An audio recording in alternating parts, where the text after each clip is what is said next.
Halo, selamat datang di kelas Matematika Peminatan. Hari ini kita akan membahas bab baru yaitu turunan fungsi trigonometri.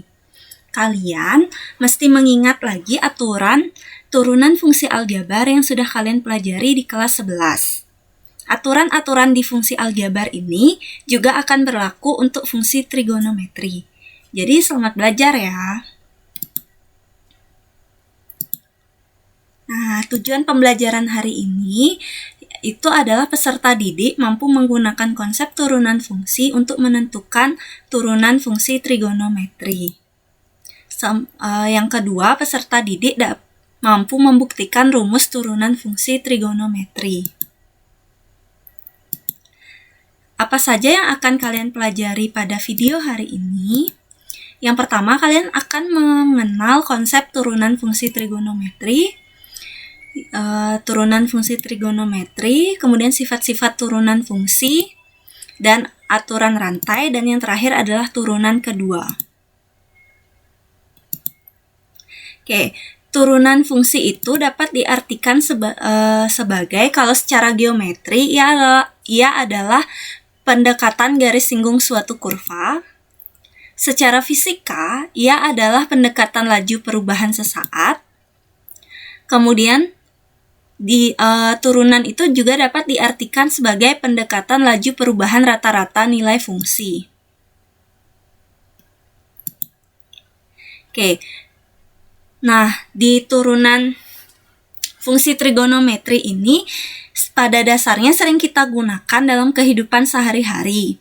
Konsep turunan dapat digunakan untuk menentukan laju pertumbuhan organisme pada bidang biologi, kemudian pada bidang fisika, turunan itu dapat digunakan untuk menentukan kepadatan kawat. Kemudian secara ekonomi, kalian dapat menggunakan turunan untuk menentukan keuntungan marginal. Kemudian di bidang kimia, dapat digunakan untuk menentukan laju pemisahan. Oke, jadi sekarang kita akan belajar menentukan turunan pertama dari fx sama dengan sin x. Nih. Kalau di kelas 10 kalian belajar untuk suatu fungsi aljabar, x, misalnya polinom, fungsi rasional, fungsi irasional. Jadi di turunan fungsi trigonometri yang akan kalian turunkan adalah fungsi-fungsi trigonometri, yaitu sin, cos, tan, sekan, kosekan, dan kotangen. Oke, jadi simbol turunan pertama itu adalah nih, F aksen X. Jadi tanda aksen ini tanda petik 1 ini yang kita baca aksen itu menyatakan turunan pertama. Jadi kalau misalnya dikasih fungsi Y ditanya turunan pertamanya, kalian berarti tuliskan dia sebagai Y aksen kayak gitu. Tinggal dikasih aksen aja. Nih, penulisannya kayak gini. Nih. Nah, secara definisi gitu ya. Kalian waktu kelas 11 dikasih tahu kalau turunan pertama suatu fungsi itu adalah pendekatan nih, limit dari fx plus h dikurangi fx per h untuk h menuju 0. Jadi ini konsep turunan dalam arti sebagai pendekatan nilai laju perubahan nilai rata-rata fungsi. Nih kayak gini dia. Ini rumus bakunya. Oke, kemudian kita punya fx-nya atau y-nya itu adalah sin x. Nih. Menurut rumus ini, nanti kita punya fx plus h itu adalah sin, nih x-nya diganti dengan x plus h. Kayak gitu. Nah, kita ingat lagi bentuk sin alfa ditambah beta itu sama dengan sin alfa cos beta ditambah cos alfa sin beta. Jadi, sin x plus h itu sama dengan sin x cos h ditambah cos x sin h. Jadi di sini alfanya adalah x, betanya adalah h. Sehingga kalian punya bentuk ini.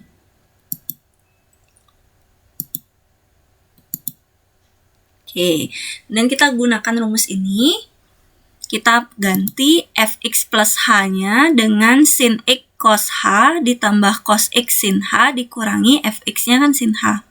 Nih. Kemudian, nih, ini kan sama-sama ada sin x nih. kita keluarkan. Jadi kita punya limit sin X kali cos H dikurangi 1 ditambah, ini kan dia nggak ada sin X nih bentuk ini. Kita tulis ulang di paling belakang. Setelah itu, kalian akan peroleh f aksen X sama dengan limit sin X kali cos H dikurangi 1 per H untuk H menuju 0 ditambah limit cos H sin H per H untuk H menuju 0. Jadi ini menggunakan sifat limit yang sudah kalian pelajari di bab sebelumnya. Nah, perhatikan ini kan limitnya untuk menuju H. Sin X ini kan dia tidak ada mengandung H, jadi kita anggap dia suatu konstanta sehingga bisa dikeluarkan, sehingga f aksen X-nya menjadi sin X kali limit cos H dikurangi 1 per H untuk H menuju 0. Ditambah, ya di sini juga yang tidak ada H-nya kan cos X, kita keluarkan, sehingga kalian punya cos X kali limit sin H per H untuk H menuju 0. Nah, ingat lagi bentuk ini. Limit sin H per H untuk H menuju 0 menurut apa yang sudah kalian pelajari di bab limit fungsi trigonometri sebelumnya, ini kan nilainya 1. Sehingga kalian punya. Nah, kemudian ini kalian substitusi. Cos 0 itu kan 1. Gitu. 1 dikurangi 1 kan 0. Nah, bentuk ini nilainya 0. Nih, limitnya. Kayaknya kalian punya f aksen X-nya sin X kali 0 ditambah cos X kali 1.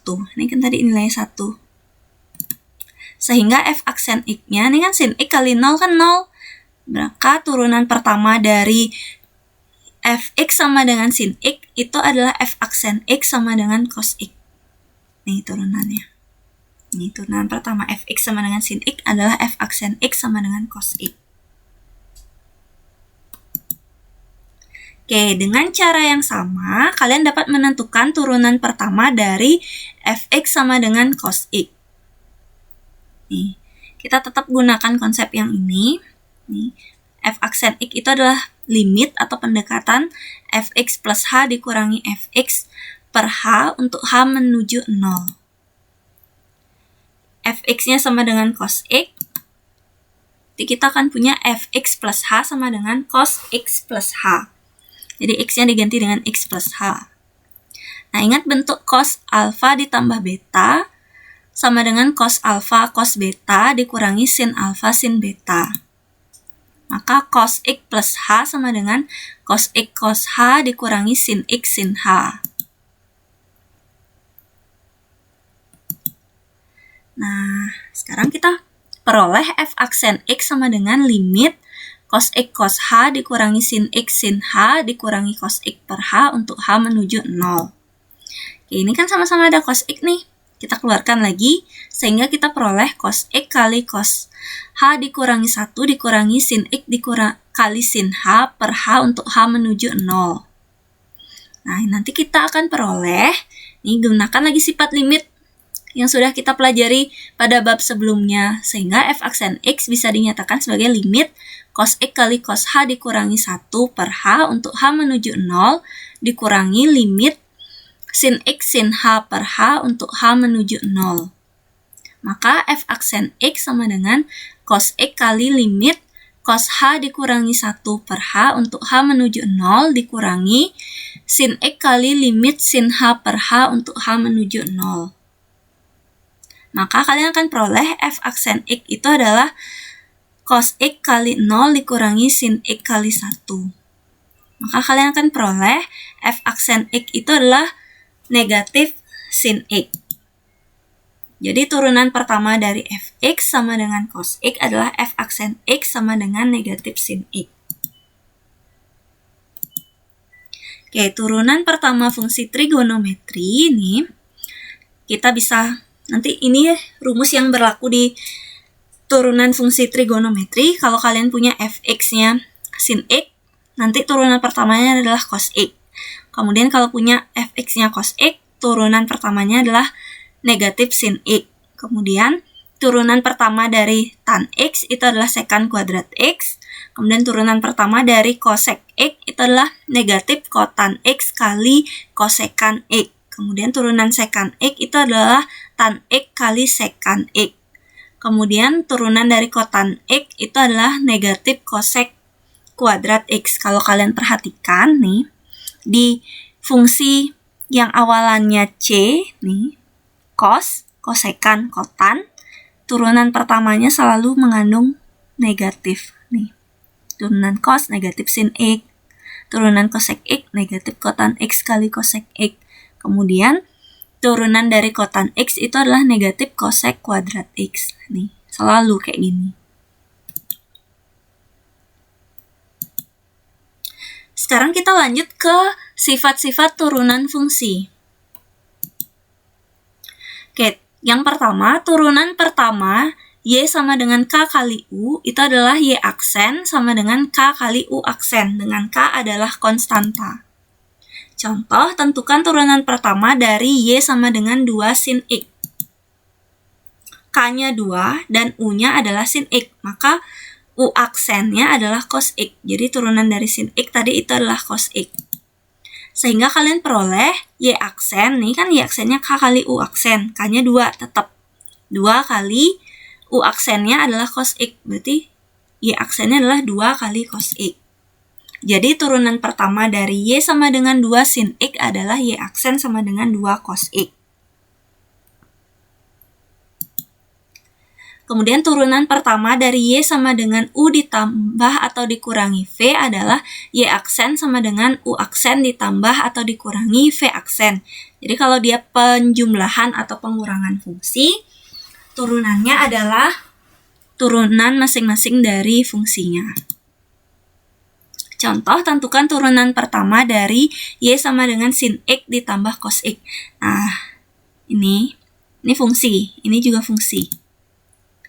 Oke, U-nya adalah sin X, maka U aksennya adalah cos X. Kemudian V-nya adalah cos X, maka V aksennya sama dengan negatif sin X. Sehingga dengan rumus ini, kalian akan peroleh Y aksennya adalah, kan dia U aksen ditambah V aksen. U aksennya adalah cos X ditambah V aksennya adalah negatif sin X, sehingga kalian akan peroleh Y aksennya adalah cos X dikurangi sin X. Oke, contoh yang kedua, tentukan turunan pertama dari Y sama dengan sin X dikurangi 2 cos X. U-nya adalah sin X, maka U aksennya menjadi cos X. Kemudian V-nya adalah 2 cos X, maka V aksennya, ini gunakan lagi sifat yang pertama. Ini kan K kali U. K-nya 2, kemudian U-nya cos X. Turunan cos X itu kan negatif sin X. Maka V aksennya itu adalah negatif 2 sin X. Sehingga kalian peroleh Y aksen, turunan pertamanya adalah cos X dikurangi dalam kurung negatif 2 sin X. Ini negatif kali negatif kan positif, sehingga turunan pertamanya menjadi cos X ditambah 2 sin X. Oke, selanjutnya sifat yang ketiga, turunan pertama dari Y sama dengan U kali V. Itu adalah Y aksen sama dengan U aksen kali V ditambah UV aksen. Bentuk ini jangan dibolak-balik kalau kalian mau mengingatnya. Jadi, yang di depan dulu diturunin kali fungsinya V ditambah U kali V aksen. Nah, contohnya, rumus ini juga hanya berlaku untuk perkalian fungsi kali fungsi. Jadi kalau ada bilangan dengan suatu fungsi, dia tidak berlaku. Oke, contohnya, tentukan turunan pertama dari 3 sin X kali cos X. U-nya adalah 3 sin X. Maka U aksennya adalah 3 kali turunan sin X itu kan cos X, jadi 3 kali cos X. Nih, V-nya adalah cos X, maka V aksennya adalah negatif sin X. Sehingga kalian peroleh Y aksennya adalah 3 cos X, kan U aksen kali V. 3 cos X kali V-nya adalah cos X, ditambah UV aksen, U-nya adalah 3 sin X kali negatif sin X. Ini V aksennya. Sehingga kalian peroleh, nih cos X kali cos X kan cos kuadrat X. Y aksen sama dengan 3 cos kuadrat X dikurangi, ini kan plus kali negatif, negatif ya. Sin X kali sin X sin kuadrat X. Oke, jadi cukup berhenti sampai di bagian seperti itu aja. Udah benar. Oke, sifat yang keempat, ini adalah turunan pertama dari Y sama dengan U per V. Adalah Y aksen sama dengan U aksen V. Jadi turunan fungsi di atas kali turunan fungsi pada penyebut dikurangi fungsi pada pembilang kali turunan fungsi pada penyebut per V kuadrat. Nih, makanya lihat, coba perhatiin sama bentuk perkalian.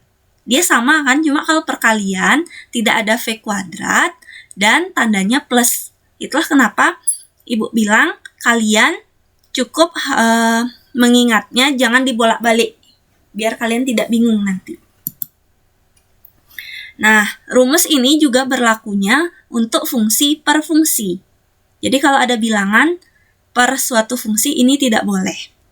Oke, contohnya tentukan turunan pertama dari Y sama dengan tan X. Oke, ingat lagi bentuk tan X itu adalah sin X per cos X. U-nya nih adalah sin X, maka turunan pertamanya adalah cos X. V-nya adalah cos X, maka V aksennya adalah negatif sin X. Kemudian Y aksen, nih rumusnya kan U aksen kali V dikurangi UV aksen. U aksennya adalah cos X. V-nya adalah cos X. Dikurangi U-nya adalah sin X kali V aksennya adalah negatif sin X per V kuadrat. V kuadrat berarti cos X dikuadratkan. Oke, cos X kali cos X, kalian punya cos kuadrat X. Kemudian negatif sin X kali negatif sin X, itu jadi plus sin kuadrat X per cos X dikuadratkan, itu adalah cos kuadrat X. Nah, ingat lagi identitas cos kuadrat X ditambah sin kuadrat X itu bernilai 1, sehingga turunan pertamanya menjadi 1 per cos kuadrat X. 1 per cos X itu adalah secant X. Makanya ini turunan pertama dari tan X itu adalah secant kuadrat X. Jadi kayak gini cara menemukan rumusnya. Oke, selanjutnya kalian akan belajar aturan rantai. Turunan pertama dari Y sama dengan Fx pangkat N adalah Y aksen. Jadi kalau suatu fungsi dipangkatkan turunannya nanti jadi N pangkatnya gitu kali fungsinya yang dipangkatnya itu dikurangi 1. Ini kan N awalnya, sekarang jadi N dikurangi 1 kali turunan dalam fungsinya. Nih, kali F aksen X. Contoh, tentukan turunan pertama dari Y sama dengan sin kuadrat X. Penyelesaiannya, di sini N-nya 2, Fx-nya adalah sin X. Maka F aksen X-nya adalah cos X. Kalian akan peroleh Y aksen sama dengan, kan dia N kali. Ini N-nya 2 kali, fungsi sin-nya tetap, pangkatnya saja yang dikurangi 1. Pangkatnya kan awalnya 2, sekarang dikurangi 1. Kali turunan dari sin X adalah cos X. Sehingga kalian akan peroleh 2 dikurangi 1 kan 1. Sin pangkat 1 ya sin ya. Jadinya Y aksen sama dengan 2 sin X cos X.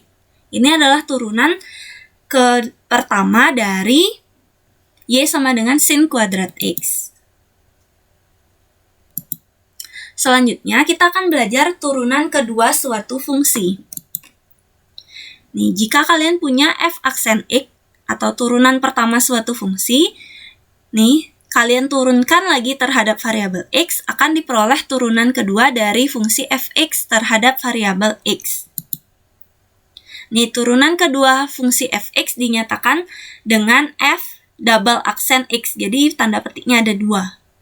Atau bisa ditulis juga D kuadrat F per Dx kuadrat. Ini artinya sama, turunan kedua dari suatu fungsi terhadap variabel X. Contohnya, tentukan turunan kedua dari Y sama dengan 2 cos X. Turunan pertamanya, ini adalah 2 kali turunan cos kan negatif sin X. Jadinya turunan pertamanya adalah negatif 2 sin X. Sekarang ini, negatif 2 sin X ini kita turunkan lagi sekali.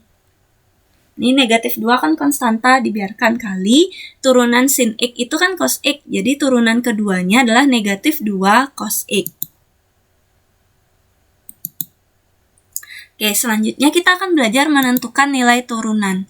Misalkan diketahui fx sama dengan 2 cos 2x, maka nilai dari f aksen pi per 2 adalah, jadi ditanya nilai turunan pertama dari fungsi fx untuk x bernilai pi per 2. fx-nya adalah 2 kali cos 2x. Maka turunan pertamanya adalah 2 kali, turunan dari cos 2x itu, turunan dari cos adalah negatif sin. Ini tetap dibuat. Kali turunan dari 2x adalah 2. Jadi gitu cara nuruninnya ini. 2-nya tetap turun, kemudian turunin dulu cosnya. Turunan cos adalah negatif sin. Si 2x-nya tetap, baru kali turunan dari 2x. Turunan 2x kan 2, jadi turunan dari setiap k kali x itu adalah k. Maka kalian akan peroleh f aksen x sama dengan negatif 4 kali sin 2x. Ini 2 kali negatif 1 kali 2 kan negatif 4. Selanjutnya kita ganti x-nya dengan pi per 2. Kalian akan peroleh negatif 4 kali sin 2 kali pi per 2. Nih, 2 kali pi, kan 2 pi dibagi 2, dia menjadi sin pi. Nih, jadi kalinya ke sini, ke atas. Nah, sin pi itu kan nilainya 0. Maka f aksen pi per 2 sama dengan negatif 4 kali 0. Negatif 4 kali 0, ya tetap 0. Oke, sekian video pembelajaran hari ini. Terima kasih sudah menonton video hari ini. Sampai bertemu di pertemuan selanjutnya.